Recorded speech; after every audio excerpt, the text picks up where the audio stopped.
Selam herkese, ben Murat. Bu videoda 3D yazıcılara ilgi duyan herkesin adını mutlaka duyduğu bir marka olan Bambu Lab'in P1S modelini inceleyeceğiz.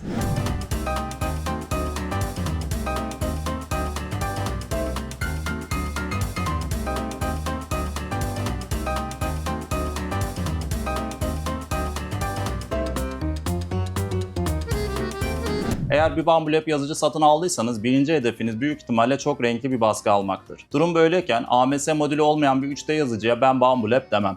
İşte karşınızda Bambu Lab'ı Bambu Lab yapan o detay. AMS modülü. Ama bu sıradan bir AMS değil. Bu en yeni model olan AMS2 Pro. Bu videoda hem P1S'i hem de AMS2 Pro'yu birlikte inceleyeceğiz. P1S, Bambu Lab'in en çok tercih edilen kapalı kasa modeli. Fiyat olarak da diğer kapalı kasa modellere göre çok daha ulaşılabilir. Ben ilk kez bir Bambu Lab yazıcı kullanacağım. Uzun zamandır merak ettiğim bir markaydı ama ancak şimdi satın alma fırsatı buldum. Peki neden Bambu Lab'ı tercih ettim? Kısaca anlatayım. En başta gelen sebep AMS modülü sayesinde çok renkli baskı yapabiliyor olmam. Ayrıca bu makine kutudan çıkar çıkmaz kullanıma hazır hale geliyor. Hiçbir ince ayarla uğraşmıyorsunuz. Kutuyu açıyorsunuz, kısa bir kurulum yapıyorsunuz ve hemen baskıya hazır. Tüm dünyadaki kullanıcı deneyimlerini incelediğimizde de baskıların çok kaliteli olduğu zaten bilinen bir özellik. Yani Bambu Lab satın alıp da pişman olan insan sayısı gerçekten çok az.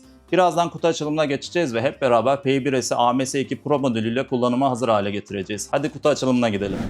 Önce P1S'i açalım, AMS2 Pro'yu daha sonra açarız.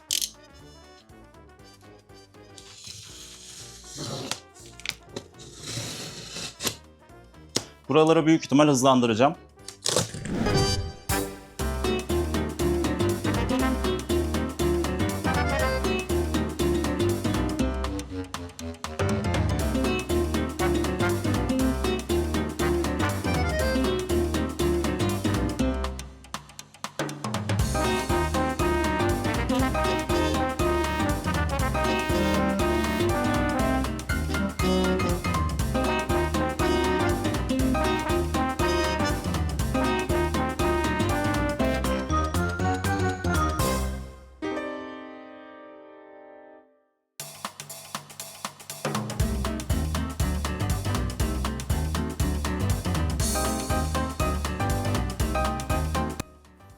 Normalde combo paketini satın alsaydım AMS modülü zaten P1S'in içinden çıkacaktı.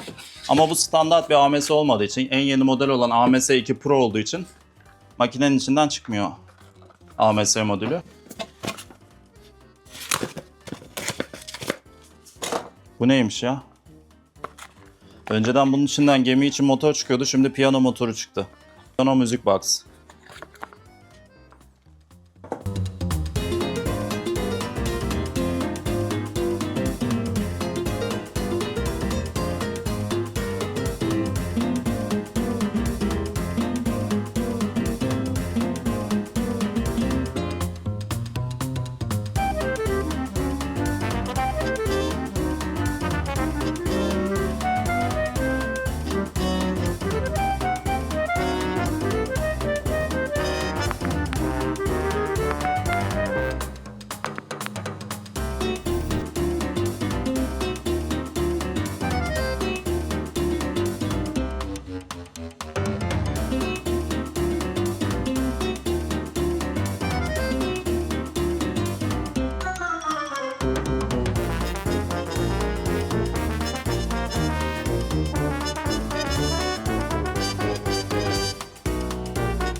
Kutu açılımını bitirdik. Şimdi sıra geldi kurulum ve montaj kısmına. Videonun girişinde de bahsettiğim gibi Bambu Lab'in tüm modelleri kullanıcı dostu. Bu yüzden kurulum süreci sizi hiç yormuyor. Daha önce bir 3D yazıcı kullandıysanız kullanım kılavuzuna bakmadan bile adımları rahatlıkla tamamlayabilirsiniz. Ama yine de çok önemli bir noktadan bahsetmek istiyorum. Tablayı sabitleyen vidaları alyen ile sökmek. Bu adımı unutursanız yazıcınız kurulumun en başında zarar görebilir. Bu yüzden mutlaka bu vidaları çıkartmayı unutmayın. Kuruluma devam ederken bir anda P1S'in ekranının dokunmatik olduğunu düşünmüş olacağım ki ekrana dokunuyorum. Siz bu bölümü görmezden gelebilirsiniz. Maalesef P1S'in dokunmatik ekranı yok. Sonrasında Bambulab'in Bambu Handy uygulaması üzerinden 3D yazıcınızı tanımlayarak uygulama üzerinden kurulum kısmına geçiyoruz. Yazıcının ekranında çıkan QR kodu telefonunuzda tarayarak cihazı uygulamaya ekliyor ve Wi-Fi bağlantısını tamamlıyoruz. Bağlantıdan sonra ilk iş olarak cihazın güncellemesini yapmamız gerekiyor. En güncel sürüm, baskı kalitesini artıran ve yeni özellikler ekleyen bir detay olduğu için güncelleme kısmı çok önemli. Güncelleme tamamlandıktan sonra AMS kurulumuna geçiyoruz. AMS ünitesini yazıcının ister yanına ister üstüne konumlandırıp bağlantı kablolarını ve filament giriş hortumlarını yerine takıyoruz. Ben daha önce bir AMS ile 3D yazıcı kullanmadığım için bağlantıları doğru yapmak adına kullanım kılavuzundan faydalandım. Bambulab P1S 4 adete kadar AMS modülü destekliyor. Şu an montajını yaptığım parçanın adı ise AMS Buffer. Bu parça AMS ünitesi ile yazıcı arasındaki akışı düzenleyen bir ara parça. Filamentin yazıcıya düzgün ve sabit bir şekilde beslenmesini sağlıyor. Özellikle çok renkli veya uzun süreli baskılarda filamentin gerginleşmesini, sıkışmasını ya da geri tepmesini önlüyor. Kısacası AMS yazıcınızın malzeme deposuysa buffer da bu malzemeyi en pürüzsüz şekilde yazıcıya taşıyan aracı. Böylece baskı sırasında filament geçişleri daha hızlı ve sorunsuz oluyor. Yani AMS Buffer 3D yazıcınızın orkestra şefi. Ancak AMS Buffer sadece bir adet AMS modülü destekliyor. 2 veya daha fazla AMS bağlamak isterseniz bu parça işinizi görmüyor. Bunun için AMS hub almanız gerekiyor. Bu kutudan çıkmıyor ve ayrıca satılan bir parça. 4 adet AMS bağlayıp her birine farklı renk filamentler yerleştirirseniz baskılarınızda renk değişimini manuel olarak yapmanıza gerek kalmaz. Bu düzenli sistem sayesinde hangi renk gerektiğinde AMS otomatik olarak devreye girer. Ayrıca filamentler AMS içinde kapalı şekilde saklandığı için bayatlama riski de ortadan kalkar. Böylece hem zaman kazanırsınız hem de malzeme israfını önlemiş olursunuz. Tabi 4 adet AMS almak ciddi bir maliyet gerektiriyor. Bu nedenle ihtiyacınıza göre karar vermek en mantıklısı. AMS olmayan eski 3D yazıcımda en nefret ettiğim şey filament değiştirmekti. Ama AMS'de bu süreç tamamen otomatik. Filamenti kendi kendine alıp borular ve buffer üzerinden yazıcı kapasitesine kendi ulaştırıyor. Eskiden sıkıntılı olan bu işlem artık resmen keyifli bir hale geldi. Tabi AMS'nin avantajları olduğu gibi bazı dezavantajları da var.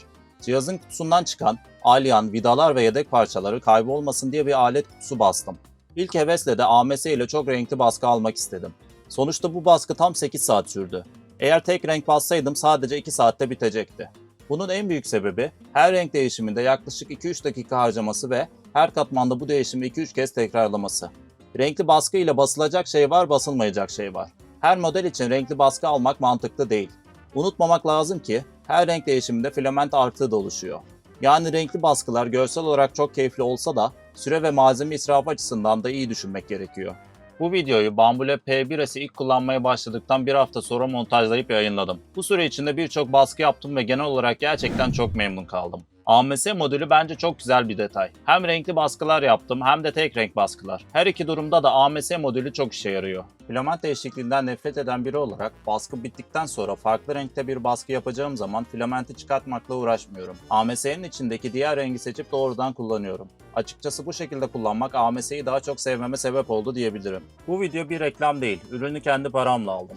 Eğer daha fazla 3D yazıcı incelemesi, baskı ipuçları ve deneyim videoları görmek istiyorsanız kanalıma abone olmayı, videoyu beğenmeyi ve yorum bırakmayı unutmayın. Bir sonraki videoda görüşürüz.